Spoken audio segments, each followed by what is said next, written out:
FR kali ini kita akan membahas mengenai BBL, balita, dan anak. Langsung ke soal yang pertama.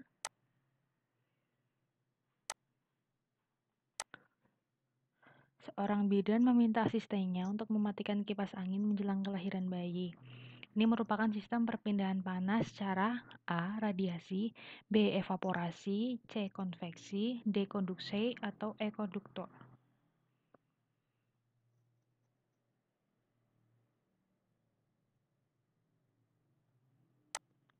Jawabannya adalah C. Konveksi. Ini sistem perpindahan panasnya. Evaporasi adalah kehilangan panas ke udara di dalam ruangan melalui kulit atau selaput mukosa bayi. Konduksi terjadi jika BBL diletakkan pada permukaan yang dingin dan padat seperti meja.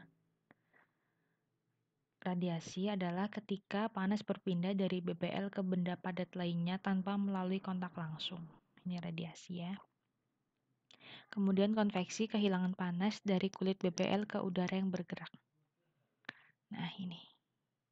Ke nomor selanjutnya, tindakan segera mengeringkan badan bayi setelah lahir untuk meminimalisir perpindahan panas berupa A. Radiasi, B. Evaporasi, C. Konveksi, D. Konduksi, E. Konduktor.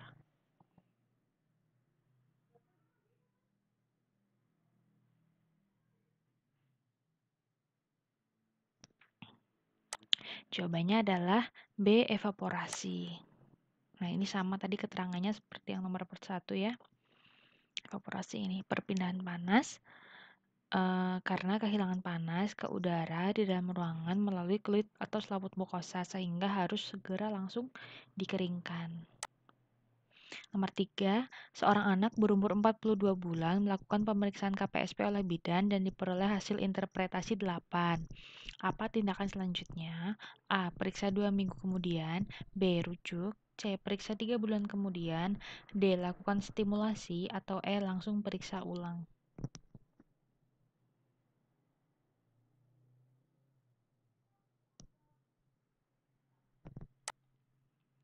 Jawabannya adalah A. Periksa 2 minggu kemudian. Nah ini, bilayah berjumlah 9-10 berarti perkembangan anak sesuai. Atau S. Bilayah berjumlah 7-8 berarti meragukan. M. Bilayah sama atau kurang dari 6 kemungkinan ada penyimpangan P.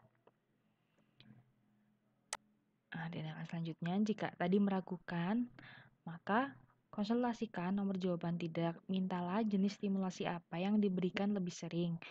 Lakukan stimulasi intensif selama 2 minggu untuk mengejar ketertinggalan anak.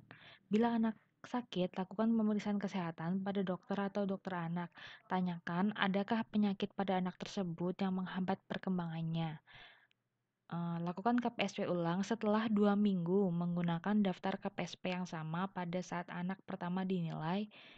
Kemudian bila usia anak sudah berpindah golongan dan KPSP yang pertama sudah bisa semua dilakukan, lakukan lagi untuk KPSP yang sesuai umur anak. Jadi jawabannya tadi periksa 2 minggu kemudian.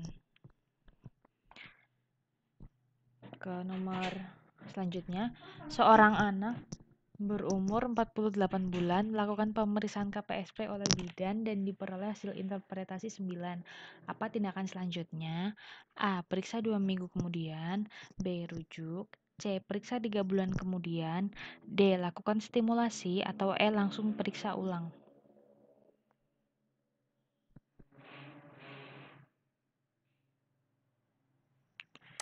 Jawabannya adalah lakukan stimulasi, karena hasil interpretasi 9-10 itu artinya sesuai ya. Nah, orang tua atau pengasuh anak sudah mengasuh anak dengan baik. Pola asuh anak selanjutnya terus lakukan sesuai dengan bagian stimulasi, sesuaikan dengan umur dan kesiapan anak. Keterlibatan orang tua sangat baik dalam setiap kesempatan stimulasi. Tidak usah mengambil momen khusus, laksanakan stimulasi sebagai kegiatan sehari-hari yang terarah dan ikutkan anak setiap ada kegiatan posyandu. Nomor selanjutnya, seorang ibu membawa bayinya berumur 12 bulan untuk dilakukan pemeriksaan KPSP. Pada umur berapa selanjutnya dilakukan pemeriksaan kembali? A. 15 bulan, B. 18 bulan, C. 21 bulan, D. 24 bulan, atau E. 30 bulan.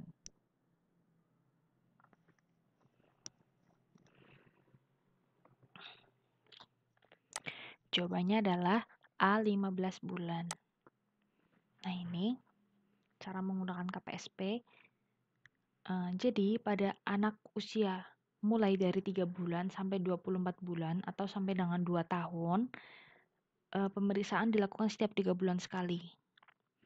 Dari anak 3 bulan sampai 2 tahun dilakukan setiap 3 bulan sekali. Kemudian dari anak umur 22 tahun sampai 72 bulan dilakukan setiap 6 bulan sekali. Jadi di sini setiap 6 bulan, 6 bulan, 6 bulan, 6 bulan, 6 bulan, 6 bulan, 6 bulan. Soal mengenai KPSP ada sekitar 2-3 soal yang keluar kemarin di FR ya. Nomor selanjutnya, seorang ibu mengeluh melihat banyak bercak putih di lidah anaknya yang berumur 3 bulan. Apa Pankes yang harus diberikan pada ibu? A. Susui bayi sesering mungkin. B. Bersihkan dengan kasa dan air matang hangat. C. Bersihkan dengan air garam. D. Rujuk. E. Kolaborasi dengan dokter spesialis anak.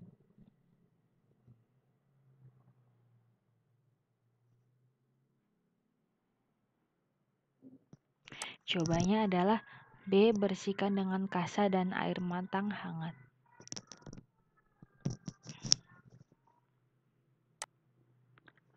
Nomor selanjutnya, ibu datang ke BPM membawa bayinya yang berumur 2 bulan dengan keluhan diare sudah 4 hari dan bayi sangat rewel. Hasil pemeriksaan, bayi mudah haus, mata terlihat cekung. Apa diagnosa yang tepat? A. Diare akut, B. Diare dehidrasi sedang, C. Diare dehidrasi berat, D. Diare tanpa dehidrasi, atau E. Diare persisten dengan dehidrasi sedang.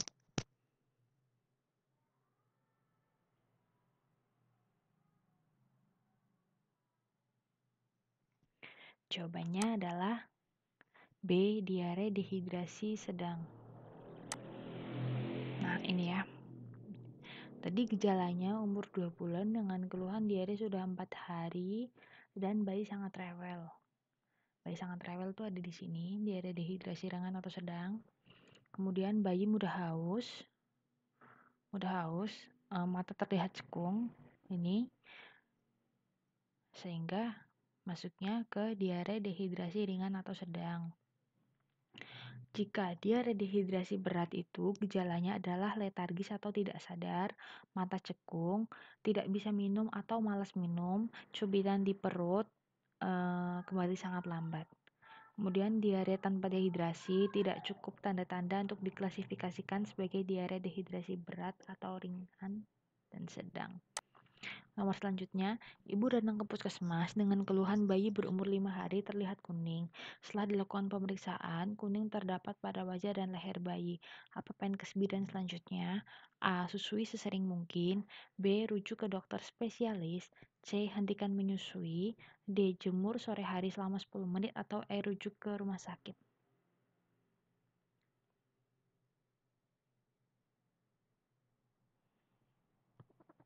Jawabannya adalah A. Susui sesering mungkin. Kenapa? Karena kuning terdapat pada wajah dan leher bayi itu masuk ke ikterus derajat 1. Kemudian bayi masih berumur 5 hari sehingga ini masuk ke ikterus fisiologis. Nah, perhatikan riwayat penyakit ikterus fisiologis pada neonat itu cukup bulan, onset setelah 24 jam, memuncak pada 3-5 hari, kemudian menurun setelah 7 hari. Bayi cukup bulan rata-rata memiliki kadar bilirubin serum tertinggi 5-6 mg per dl dan ikterus fisiologis berlebihan ketika bilirubin serum puncak adalah 7-15 mg per dl pada bayi cukup bulan. Ikterus derajat 1 itu kadar bilirubinnya berkisar 5 mg ya.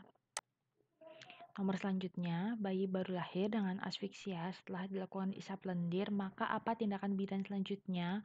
A. Keringkan, B. Hangatkan, C. C. Atur posisi. D. Penilaian sepintas atau E. Ventilasi.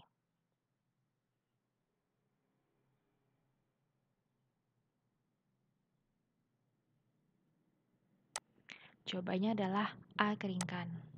Nah, ini sistematika ini high cup ya.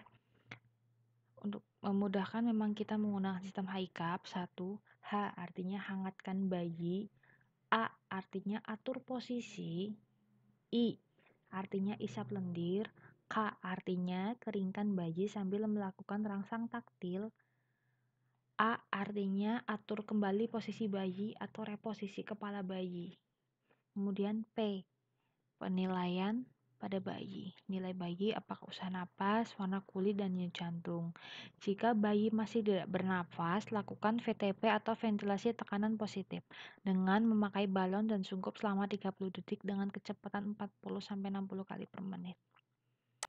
Nomor terakhir, bayi baru lahir merintih, ekstremitas pucat, gerak lemah, respirasi tidak teratur, denyut jantung 88 kali per menit diklasifikasikan berupa A. Asfiksi ringan, B. Asfiksi sedang, C. Asfiksi berat, D. BBL normal, atau E. BBL cukup bulan sesuai masa kehamilan.